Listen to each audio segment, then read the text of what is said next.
Hello, this is the third time filming this video. The first time because I didn't know what I was saying, so now I wrote a script. The second time I filmed the whole video and it was out of focus. So this is the third time and I got my sister to focus it for me. So hopefully, fingers crossed, this one will actually be in focus. So, welcome to my video about my journey of diagnosis for ASD, which is Autism Spectrum Disorder. So, I had a lot of people on my Instagram ask me to make this video, plug at Ruby of my eye, follow me on Instagram, about the diagnostic journey of being diagnosed with autism, especially as a female, because as I will discuss, it's a lot harder for us to be diagnosed. Just before we start this video, I'm just going to kind of give you a bit of context to me. I have been officially diagnosed by a psychiatrist. This was confirmed by about 3 doctors and 2 counsellors who have had ongoing interactions with me, so that is all confirmed. I have my official paperwork. I'm also doing a master's degree, and in my master's I am studying females with autism in the theatre industry, so I am researching autism on a daily basis. But obviously I don't know everything, and I just wanted to give you a bit of context of where my knowledge is coming from. It's through that research. Lastly, I work with adults with cognitive and physical disabilities. I'm also integrated into the autism community weekly when I run those workshops and that theatre company for those adults. So just to give you a bit of context about where I sit within the community, where my knowledge is coming from, and also personal experience. Okay, so the first thing that people were asking was, how did I know that I was autistic? And actually this came as like quite a long process of me like discovering different things. But the short answer is, in first year of university, I met my housemate, who is still very good friends with, and her sibling has autism, and she was telling me about their struggles and the things that kind of impact their daily life, and a lot of it resonated with me, and I was like, oh, actually that's something that I struggle with as well. And it didn't really go much further than that, but it kind of just started planting that seed. And then I believe Channel 4 came out with a series about autism, and they had a test online where you could like test to see where you sat on the spectrum, and all of my housemates did it. And they all got very normal scores. Now, I'm using normal in quotations because normal is a contested term. I don't believe that anyone is normal, but for the context of this test, there were normal scores, which were sitting in the low or mid range of that scale. I was getting quite high results, and and again, this wasn't necessarily anything that I thought too much of, but at the end of the test it was like, this is absolutely not a diagnostic test, but it may be something that you want to consider, that you may be on the spectrum, and you can move further with it if you want. And I don't think I did anything until second year, where I found a lot of difficulties, and that's where it started to kind of process a bit more that I may be autistic, and I started that journey. I will tell you the full journey a bit later, but first I'm going to go back to more of the sister diagnoses that I currently have that made more sense in leading to that official diagnosis of ASD. So they either have a learning disability or struggle with mental health, and that is usually something that comes alongside, like hand in hand, with ASD. And I was actually diagnosed with dyslexia when I was about 9 years old, so that's something that I have just been getting extra help with, just a bit of extra help with my English. I also struggle with spelling and reading out loud, and translating my thoughts onto paper. So I had that diagnosis, and then when I was 12 I got diagnosed with GAD, which is Generalised Anxiety Disorder. And I'm not a psychologist, but I believe the difference between anxiety and anxiety disorder is you can have anxiety and you can be anxious, and it's more like a short period. When you have anxiety disorder, it's more like prolonged. So I have had anxiety disorder since I was a child. It's just been my whole life. I've always had anxiety. It's integrated. It's part of me. I'm just an anxious gal. So I already had those 2 diagnoses, and often Autism is misdiagnosed in females as anxiety because a lot of our struggles present through those like anxious responses, and it's now that I can recognise those responses are even more heightened, and that's what helped lead me to my diagnosis. But at the time it was kind of just, oh, she's anxious, and that's me having my anxiety response rather than my autistic response, which we now know was. Hope that makes sense. So I'm going to talk about the things that I struggle with as a child. I believe that I was quite good at communication. As a child, I did a lot of masking and camouflaging, which is something that is very common in females with autism. And basically what this is we watch the people around us and we kind of copy that behaviour. So we're very good at at like watching how someone else will behave and taking that on for ourselves. And I think the difference is where that's second nature to some people, it's still something that I have to consider. So for example, with eye contact, people probably do eye contact quite easily, and I find eye contact easy, but every time I have a conversation with someone, my brain goes, remember to give eye contact. So it's just a very proactive thing that I need to do, that I actually have to remind myself to do rather than it coming naturally. And I apparently sometimes give too much eye contact, which I did not realise was also the other side. Sometimes it's not getting enough, sometimes it's giving too much, but now I recognise that. So with females with like masking, that's why it can be quite difficult for us to get diagnosed, because we present neurotypical and we have learnt how to adapt and how to camouflage and how to look neurotypical or appear neurotypical, because we don't want to be different. We don't want to like be an outcast or anything like that. And that's not like other people have made us feel like that, but we live in an ableist society, and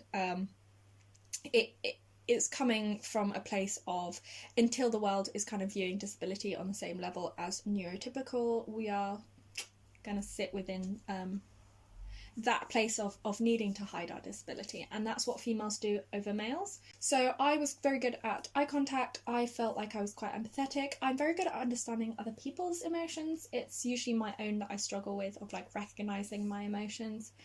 I definitely had a lot of confusion over why people wanted to wear certain clothes, or why people would want to look like they fit in. So it was more visual for me. I didn't really understand why you'd want that. I felt it. I felt the need to fit in, but I couldn't understand why.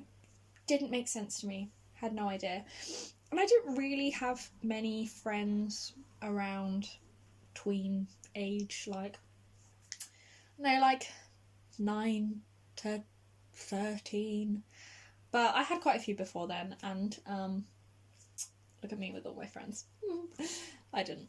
But I felt like I was kind of masking pretty well at that point.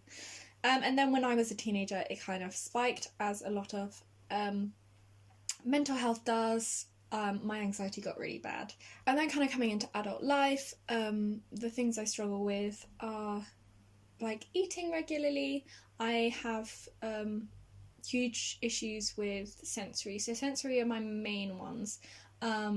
So smells can be really overwhelming, but then also like certain smells are hugely comforting, so I can be comforted by a smell, but then I can be incredibly overwhelmed.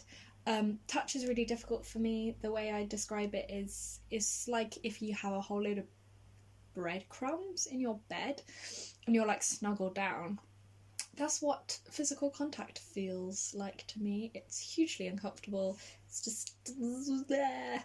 So just make sure that if you are around someone with autism, you are conscious that some of us can be incredibly tactile, so incredibly cuddly, but some of us can be the complete opposite. So it's okay to ask. It's okay to ask how people like that kind of physical contact. Sounds, I'm hugely sensitive to sounds. I can hear a sound from like quite far away and it's quite loud and jarring and really it's a physical response for me. It's quite difficult. A huge one of my triggers is thunderstorms. It's very intense and it's a huge sensory overload for me. I actually kind of get paralysed. I can't move, I can't speak, and I have quite strong medication that I have to take, which essentially will make me fall asleep because my brain literally can't compute the amount of sensory overload that I'm going through in that moment, and that's really difficult. I'm not going to go into everything because obviously we could be here for hours, but there are a few simple things like I have to eat on time. I eat at 1 o'clock for lunch and 7 p.m. for dinner, or I'll forget to eat. It's not a main priority for me. I have to write down to remind myself to shower, to brush my teeth, to do my skincare, because again, these are things that go out of my head and I genuinely do need to remind myself about. I forget to take my medication all the time, which is hugely difficult because you'd think that you can, you set an alarm, but it just goes out of my head. It's just not a priority. And I find change difficult in the sense that I need to process it. I can handle change, but just tell me, give me time. It's just like typical triggers like the underground. It's very loud, it's very confined, a lot of smells, a lot of sounds, a lot of people. You can't move, you can't get out. A lot of situations where I can't escape from, those are very difficult for me. I don't like the cinema, I don't like the theatre. The cinemas are too loud. The theatres you can't escape from, and I'm frightened about what's going to be put on stage. Yes, I'm a theatre student. Yes, I know it's ironic. Whatever. So the process itself, I, in second year, went to the doctor and was like, hey, I think I am autistic. Can I be tested, please? And he was like, hey, come in and see us. So I did, and then I filled out the tick box questionnaire, and the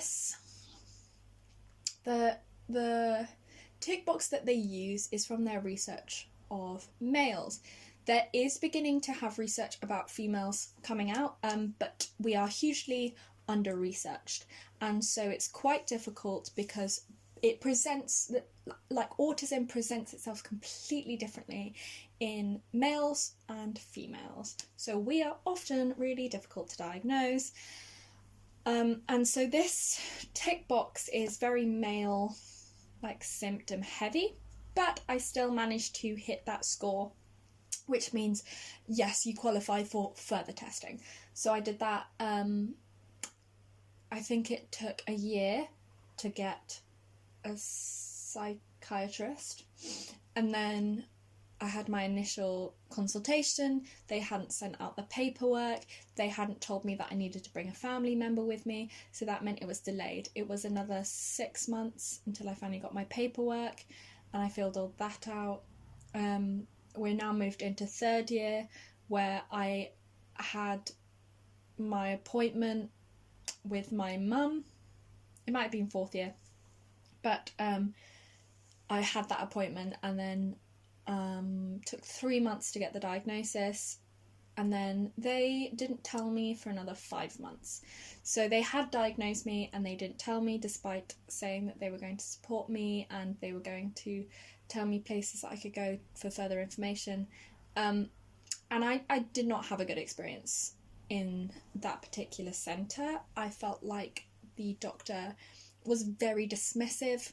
He was writing stuff on my report about my physical appearance, saying that because I had piercings, it meant that I didn't have autism, because I had just come from rehearsals and I was wearing gym clothes, that meant I didn't have autism. And I felt it was very difficult, but actually through that process we were very prepared to go to someone else. It's quite common if you look on autism sites, when it says about females, it says that it's quite common that you might have to go to a few doctors because of how under-researched this is. But actually I was quite lucky in he did actually find enough evidence for me to be diagnosed with ASD, and I didn't have to go to someone else, because it would probably have taken another 4 years. And it's not that it's going to affect my education. It doesn't affect anything other than me having an understanding of myself and others having an understanding of myself. I felt so much of my life was me being difficult and me just not having a place, not fitting in, and feeling like I constantly was a burden or tricky for other people. And having this diagnosis just means that it makes sense. Everything makes sense. It's not that I am difficult, it's that I'm different and I need alternative things. And that perspective allows me to be hopefully a more empathetic theatre practitioner when I work in inclusive theatre, and I have that experience. I have that first-hand experience of what it's like to kind of be pushed aside because of your struggles or your symptoms. So hopefully I can start to create a more inclusive theatre space, but it's tricky. I was going to do a Q&A on the same day, but this is tiring. It's very tiring. And so I'm actually going to leave it, and I'm going to upload this video and allow you to leave any more questions, and I will film it in the next few days, so I will allow your responses to this video. So if you have any questions, feel free to leave them in the comment box below and I will answer them. I am also asking questions on my Instagram. I'm going to plug it again, at Ruby of My Eye. So feel free to follow that, and if you have any other comments, I'd love to hear your stories of diagnosis. But thank you so much for suggesting this. If you know me, you know that I'm very worried to make this video, but I hope you'll all be nice to me, and I will see you soon in an upcoming video. So stay safe, hope you're all good. Bye!